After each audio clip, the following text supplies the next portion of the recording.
Welcome to Vegas Live with Ninon. I'm Ninon, your host, and as you can see, you probably don't recognize where I am, but we were here last week. This is our new studio. It's absolutely fabulous.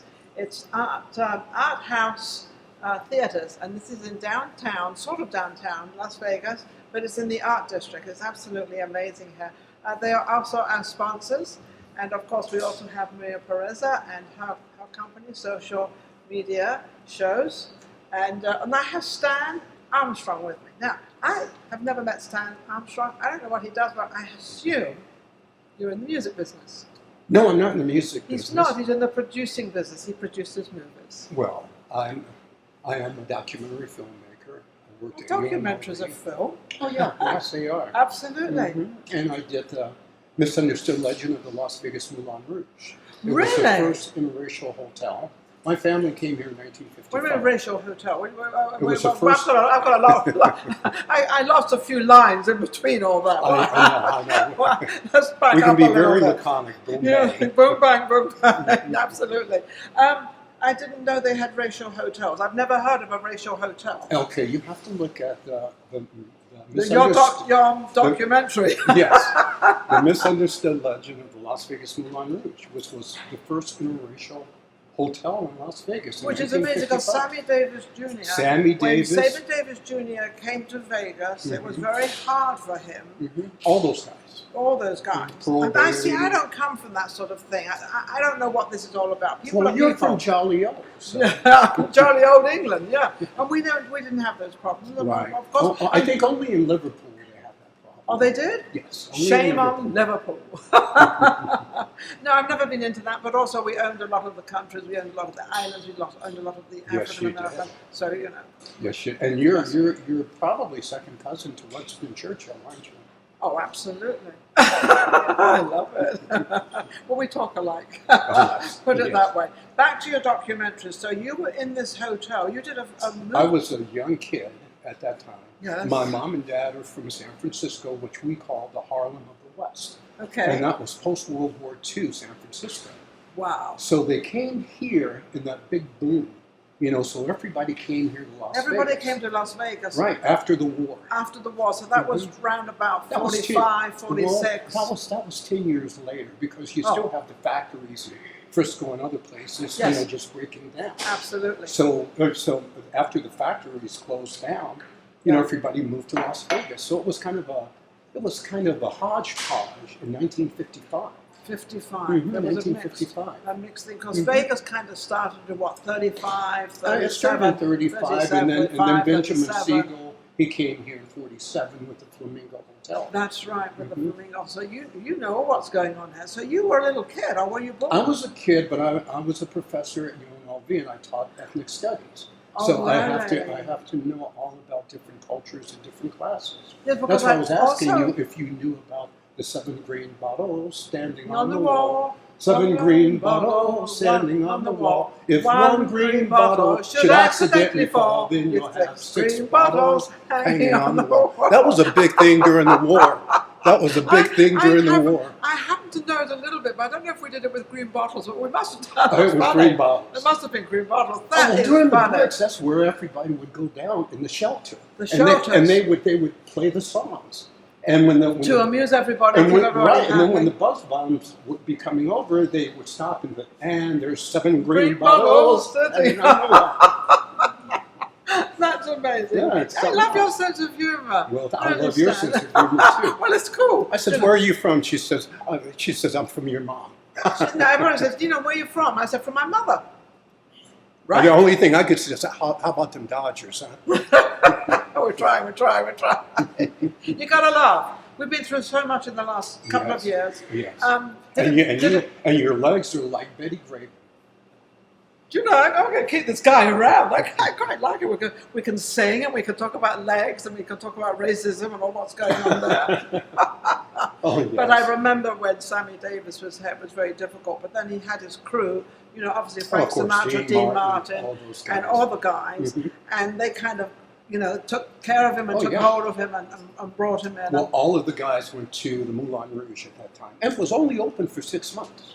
Why? It was only, a lot of things happened. You have to watch my documentary. The Misunderstood Legend Yeah, but of we'll the let Las our Vegas audience know Moulin out Rouge. there too, a little bit of it. What's that? We'll let the audience know a little bit of Oh it. yeah, the Misunderstood Legend of the Las Vegas Moulin Rouge. It's very informative and enlightening. And where can they find that? They can go to my website, or they can go to Desert Rose Production, or what's the other thing that we have? Facebook. Facebook. Facebook. We have so many of these different platforms now. Yeah. We really do. And you know, it's interesting because there's so many, especially African American actors now, that are coming from England. Oh yes. Yeah. What do you think? Because about I think it's amazing, but they did act in our country for a long time. We don't have this colour thing, or we didn't. I don't know if they have it now. Well, I haven't been there. with Megan and yeah, I don't know. Yes, I don't know what happened there, but that was created a little bit of something, created a buzz. I can't believe a lot of it because we're not like that. We don't have this racism in England, especially from the royal family. And so, you know, I was brought up. You know, it was never talked about. It was they were people with people. It didn't matter. Well, you must understand that we we as Americans are pretty new. I mean, we are pretty new from, you know, having a hodgepodge of different nationalities. But is it okay now? Are we sorting it out? We're still are we getting better or are we getting worse? Well, we're still a long ways away, but we should understand each other's culture. I think we should understand each other's culture. And also I want to say another thing. None of us choose what colour, what race, what religion to be born. None of us. None of us, especially our colour. None of us. I didn't ask to be born in England or to be born white and all this stuff. I didn't ask for that. It's just kind of here I am. I'm now dealing with it. It's a bit of a job though, I must say that. So what are you up to? So what are you doing now? Well, we're doing another documentary about West Las Vegas. It's called Historical West Las Vegas, which they just got a grant to do get $50,000 to kind of recreate the je ne sais quoi that they had back in 1955. Oh, how wonderful! Yeah, so that's that's. So you're digging up all the old stuff. And we have a lot of old images from that time. But you also have a lot of older actors here too that have kind of retired. Oh yeah. Well, you know who goes over to different places who works with us is Antonio Vargas, a Huggy Bear from Starsky and Hutch. That's right. That's yeah. He works over there. You have Aunt Margaret Muhammad Ali used to go go over over Margaret live there? You had Marty Allen. I knew Marty Allen, but he was here and he passed away unfortunately. But he lived a grand old age. He lived a grand old age. He lived a grand old age. He was fabulous. But you know, we had a lot of great history. You've got an incredible history in the movie industry, in the entertainment. Well, you are the entertainment place of the world. Come on. Well, they call me kind of the Ken Burns of Las Vegas. If you know who Ken Burns is, he did a lot of documentaries about the Civil War and stuff like that. So, you know, I try to be digging up all the history of the entertainment. Especially the history of Las Vegas itself. Yes. I mean, we had so many things that were going on here. We had the Rancho riots. We had the Misunderstood Legend of the Moulin Rouge. Yeah. You know, we have a lot of vignettes. You know, Sarah Ann Knight, who was the first African American woman. That's the sequel. You had the group there. You had the Oh yeah. Well, we you still have the mafia, but now we've now got different. Then it was let me share this with you. Okay, what? I believe it or not, I was one of the first African American male strippers on the strip. I've had it all. I did not think that was going to come out of your lips. Oh no, his boobs going. Oh my goodness gracious me. I can't even do that. Well, I'm not going to do it. Don't worry. Don't worry. No, but I just wanted to share. So you were a stripper? Yeah, I was. Yeah, I worked at a place called Bogey's Nightclub from 1979 to 1986. Oh, you did it a long time. From 1980, and we can say I was kind of paying my way through college. And we're doing you did it in a sexy way too. Well, believe me, we were the first, I would say, male strip club in Las Vegas before Chippendales and all the. So when Chippendales came along, I mean, you know how you stripped, you know what you did, and then you see Chippendales come along and you see these hunks. I mean, they really are hunks of guys. Steroids. Steroids. Hey, I know where the bodies are buried, sister. Well, I'm not going to elaborate on that or even remark about that one because I think, 10 miles out and 10 miles down. What they say? Yes, something like that. Something like that. You know what I'm talking about. I know exactly. You ever see the movie Casino? Yes. Yeah, I was actually. Were you in that casino? Yeah, What did you play? You probably played the stripper, right? No. No, actually, I was. we worked at UNLV and we were part of the production, Oh, that Martin Scorsese had. Yeah. So look, you were here in the 50s, Mm-hmm. middle 50s, Mm-hmm. and now we're in 21. I believe it's 2021. There's a big difference. Oh, yeah. What is the greatest difference you've actually seen? In Las Vegas? Yes, itself? yes. Well, I think, once again, the hodgepodge of different people coming in. Yeah. I mean, at one time it was a real Jim Crow Las Vegas, Yeah. where the blacks would stay on one side and whites would stay on the other. But to see the metamorphosis of different people coming in. But they've got every nationality Yeah, coming yeah. in here. So I mean, you've seen the difference. we definitely see the difference now, Everybody comes of different cultures and classes. Now, what about the hotels being owned by corporations? That's kind of given us a different flip. Well, once again, my book Bogies is coming out, and we're talking about the mob because they're, I'm not going to say that the mob owned bogies or anything like that, but Of course, we know sort of. well, we know that Anthony Spilotro would come in, and some of those people, and Dick Smothers and Tom Smothers, and I don't know if you remember The Smothers Brothers. what's Bob Stupak, all those guys. Yes. Bill Cosby would Bill come in Cosby, too. yeah. Bill Mhm. Cosby. Yeah, I mean, back then we had the Checkmates. They were a good group. Shecky Green, you know Shecky Green. Shecky Green, of course. Shecky Green's a good friend of mine. Hi, Yeah, Shecky. yeah. He's great. Yeah, he's a fan. God bless him. But it's a little different now with the entertainment and what's going on and what's happening. Well, nowadays, I mean, kids don't even know about the Love Show.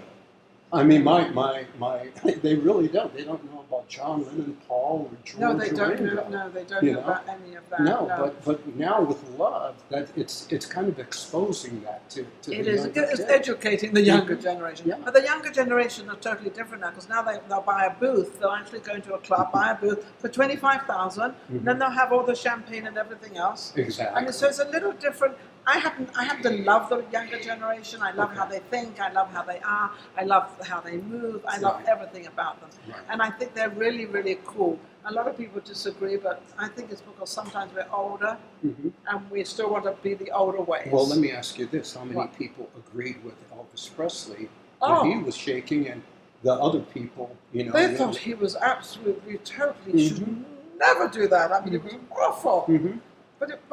But still, it's we cool. have to look at each generation as generation goes. So there's This generation that we have here, some of your producers out there, they're young kids. Oh, absolutely. And absolutely. one day they're going to be telling their story. Well, yeah, of course they are. But there's always, you have to always remember, there's usually 20 years difference between the babies born and the parents. So you've always got that 20-year gap of all generations going forward. So you've always got that. So me thinking, 25 years old or 30 years old is totally different to somebody But now. some things can still work out. They all work out. Oh, look at Bogey and McCall. Yeah, Humphrey Bogart was 47, and Lauren Bacall, she was this kid, little cute girl from Brooklyn, New York. Yes, that was 19 years old. Absolutely. And poor Bogart, he felt so. God, he was insecure, and he asked Very his friend. insecure. Yeah. I think if people really understood how the actors were out there, and a majority of them, they think, they see them on screen and they're all lovely and they look great and they act. They are petrified sometimes of going in there and doing their show and doing Bogart, everything. once he met Betty Bacall, he fell in love. 20 years their difference, and she buried him. God bless. Which was a No, cool do thing. you like old cinema? I like old cinema. I like new Who's your favorite cinema. movie star? My favorite. Old movie star. Oh, well, Clark Gable. Clark Gable, huh? I love Clark. And what was her name? I mean, Scarlett O'Hara. Mhm. Yeah. Oh, Yeah. come on! You should know Scarlett. She's from your own I country. know, what was her name? Vivian Lee. Vivian Lee. That's right. Listen, how can people reach you? Well, this is Ronald W. Reagan. We're not just happy.